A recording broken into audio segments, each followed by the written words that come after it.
1931 కడప జిల్లా సింహాద్రిపురంలో పద్మనాభం జన్మించారు. ఆయన హాస్య నటుడిగా, నిర్మాతగా, దర్శకుడిగా తెలుగు తెరపై ఓ వెలుగు వెళ్తాడని ఎవరు ఊహించుండరు.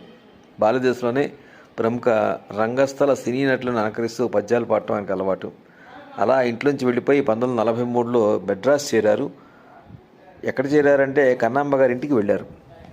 ఆవిడ ఆశీస్సులు పాదుక చిత్రంలో లభించాయి. తర్వాత యోగి వేమన, మాయాలోకం, త్యాగయ్య ఇలాంటి సినిమాల్లో చిన్న పాత్రలు నటించారు. 1950లో విజయ సంస్థలో ప్రవేశించి షావుకారులో నటించారు. ఆ తర్వాత సంవత్సరం పాతాళ భైరవి చిత్రంలో నేపాల మాంత్రికుడి శిష్యుడిగా నటించారు సదాచప్పుడు వేషంలో.